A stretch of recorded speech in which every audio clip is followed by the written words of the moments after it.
कैसे हैं प्यारे साथियों। आशा करती हूँ ठीक होंगे, अच्छे होंगे और अपना अच्छा वाला ध्यान भी रख रहे होंगे। स्वागत है मेरे YouTube चैनल पर इस रिवीजन क्लास में। अगर आपने कोशिका का अध्ययन कर लिया है, कोशिका चैप्टर को पढ़ लिया अच्छे से, तो रिवीजन क्लास में जुड़े। तो इस रिवीजन क्लास में जुड़े क्योंकि इसमें कोशिका विज्ञान से पूछे जाने वाले अधिकांश क्वेश्चन जो कि रिपीटेड होते हैं, लगभग एग्जाम में पूछे जाते हैं। भारत का कोई भी एग्जाम हो जिसमें विज्ञान पूछा जाता हो, बायोलॉजी से क्वेश्चन आते हो, तो उसमें कोशिका विज्ञान से मैंने 25 क्वेश्चन लिया है। उसका फटाफट रिवीजन करेंगे और मैं आपको विश्वास दिलाती हूँ कि ये 10 से 15 मिनट की वीडियो बनेगी, शायद 10 से 15 मिनट की वीडियो बनेगी शायद। उसी में आपको कोशिका विज्ञान का सारा क्वेश्चन का रिवीजन हो जाएगा। तो चलिए शुरू करते हैं। कोशिका के अध्ययन को क्या कहते हैं? तो इसका सही आंसर हो जाएगा option number A, cytology. Option number A, cytology. हमारा अगला क्वेश्चन है, साइटोलॉजी के जनक कौन है? साइटोलॉजी के जनक किन्हें कहा जाता है? तो इसका सही आंसर हो जाएगा option number B, Robert Hooke. Option number B, Robert Hooke. क्योंकि सेल की खोज सर्वप्रथम रॉबर्ट हुक ने ही की थी। कोशिका के खोज सर्वप्रथम रॉबर्ट हुक ने ही की थी। चलिए हमारा अगला क्वेश्चन है, कौन सी रचना जंतु कोशिका को वनस्पति कोशिका से अलग करती है?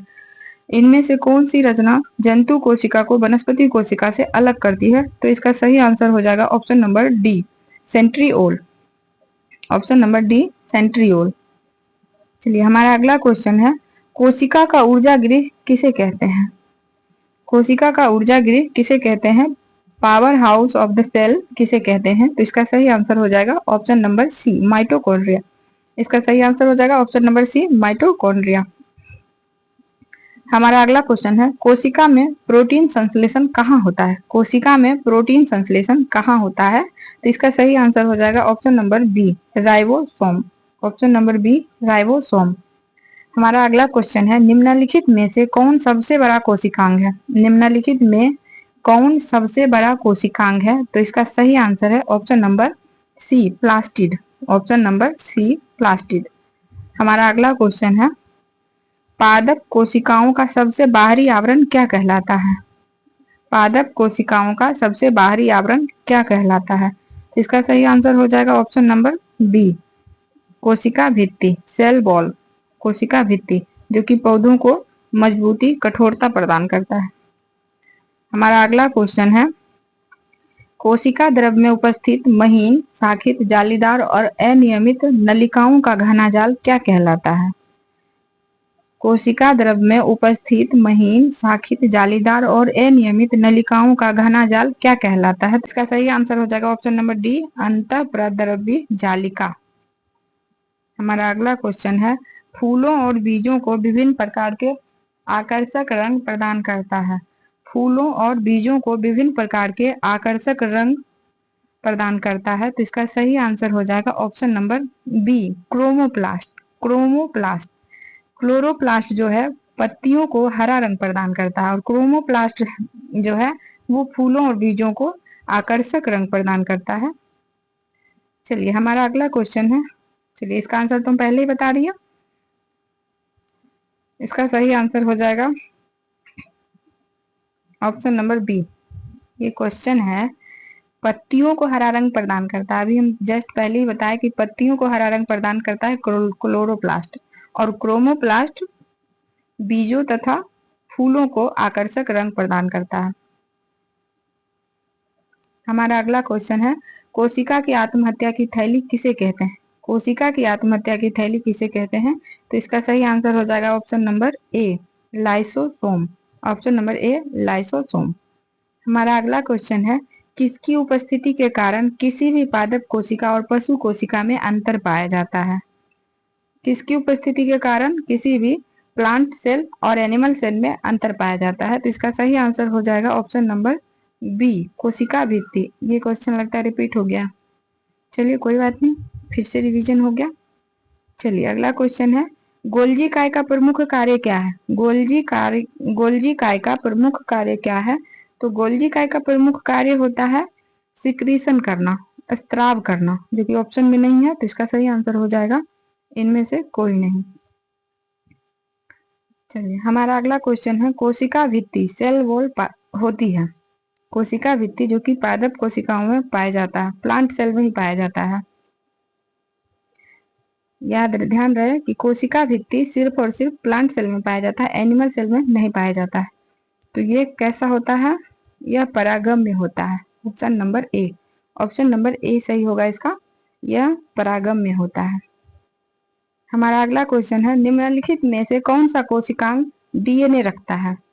निम्नलिखित में से कौन सा कोशिकांग डीएनए रखता है, तो इसका सही आंसर हो जाएगा माइटोकॉन्ड्रिया। माइटोकॉन्ड्रिया, माइटोकॉन्ड्रिया को ही ऊर्जा गृह कहते हैं, कोशिका का ऊर्जा गृह कहते हैं माइटोकॉन्ड्रिया को। माइटोकॉन्ड्रिया को ही power house of the cell कहते हैं। इसी में एटीपी का निर्माण होता है, इसीलिए माइटोकॉन्ड्रिया को ऊर्जा गृह कहते हैं, कोशिका का ऊर्जा गृह कहते हैं। हमारा अगला क्वेश्चन है, माइटोकॉन्ड्रिया निम्न में से किस में अनुपस्थित होता है।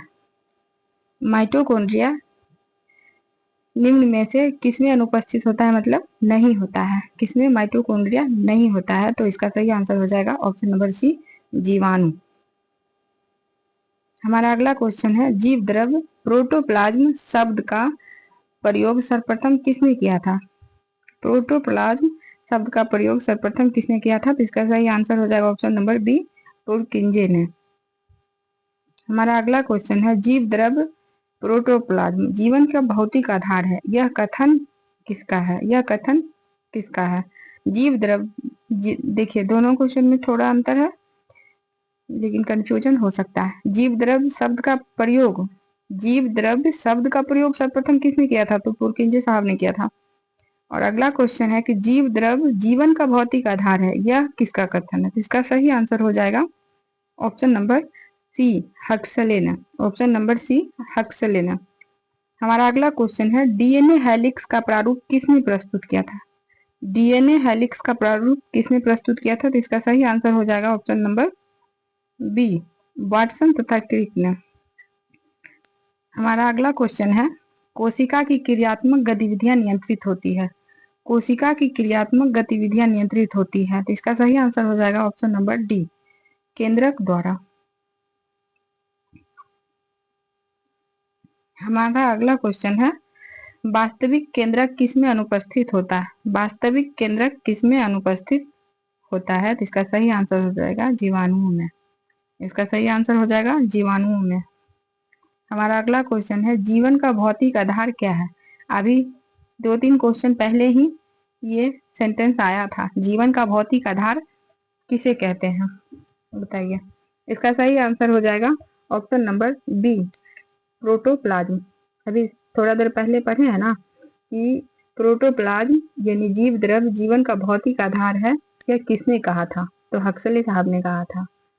और प्रोटोप्लाज्म शब्द का प्रयोग सर्वप्रथम किसने किया था, तो पुरकिंजे ने किया था। ठीक है, और जीवन का भौतिक आधार क्या है, तो प्रोटोप्लाज्म है।